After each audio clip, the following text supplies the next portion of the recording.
मैं घर की छत और खिड़कियां ठीक करवा दूंगा, ठीक है?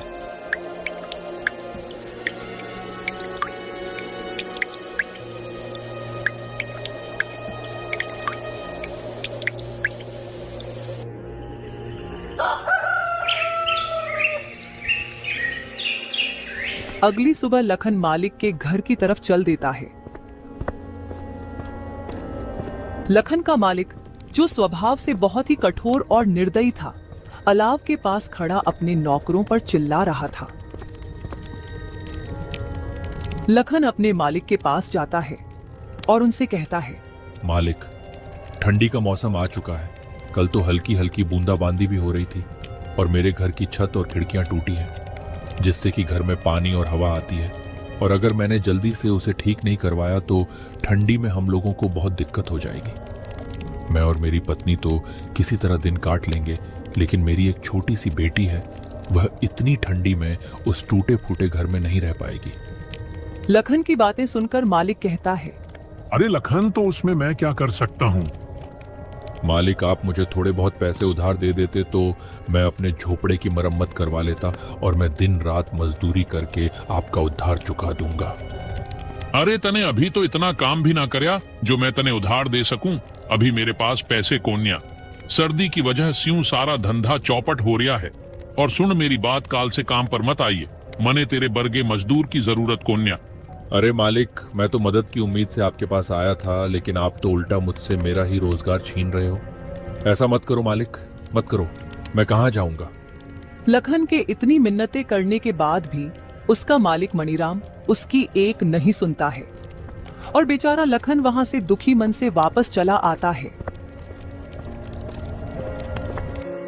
लखन दिन भर जगह जगह काम ढूंढता है, लेकिन उसे कहीं भी काम नहीं मिला। सुबह से रात हो गई। सरला को बोलकर आया था कि छत का इंतजाम कर दूंगा, पर यहां तो नौकरी भी चली गई। घर ठीक होना तो छोड़ो, खाने तक का इंतजाम नहीं कर पाया।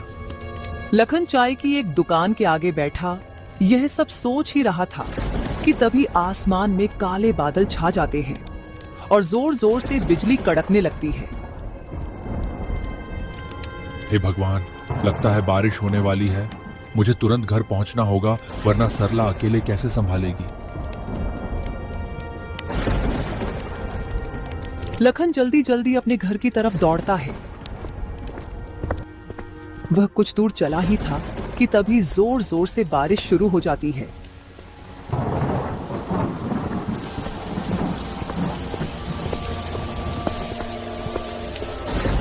हे ऊपर वाले, ये कैसी परीक्षा ले रहे हो?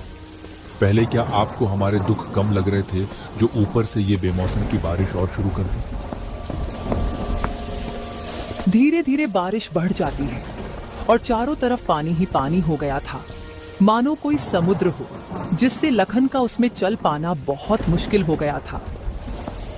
वह एक पेड़ के नीचे रुक जाता है और बारिश के थमने का इंतजार करता है। हे भगवान, एक तो इतनी ठंडी और ऊपर से ये तेज बारिश। मेरे तो हाथ पैर सुन्न पड़ रहे हैं। इतने पानी में चल पाना भी मुश्किल हो गया है और घर पर बेचारी सरला अकेली परेशान हो गई होंगी। लखन काफी देर तक उस पेड़ के नीचे बारिश के रुकने का इंतजार करता है, लेकिन बारिश थी कि रुकने का नाम तक नहीं ले रही थी।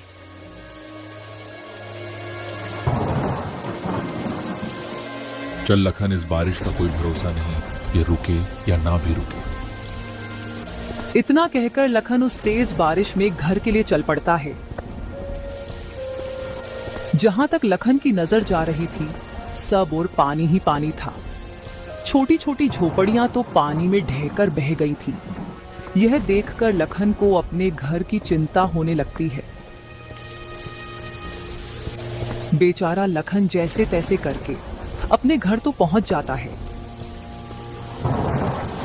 लेकिन जो वह देखता है उसके होश उड़ जाते हैं, क्योंकि घर में पानी भरा हुआ था और आधी आधी दीवार तक पानी पहुंच गया था। सरला, तुम ठीक हो ना? मुन्नी ठीक है ना? हाँ, हम दोनों ठीक हैं।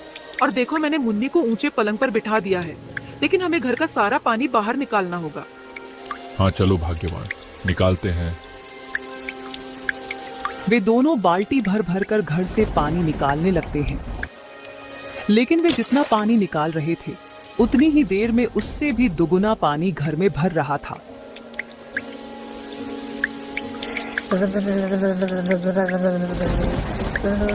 माँ, बापू, ये पानी तो बढ़ता ही जा रहा है। मुझे बहुत डर लग रहा है। अरे मुन्नी, मेरी बच्ची तुम डरो मत, सब ठीक हो जाएगा। सरला अपनी बेटी को दिलासा दिलाती है और वे बेचारे इस समय कर ही क्या सकते थे।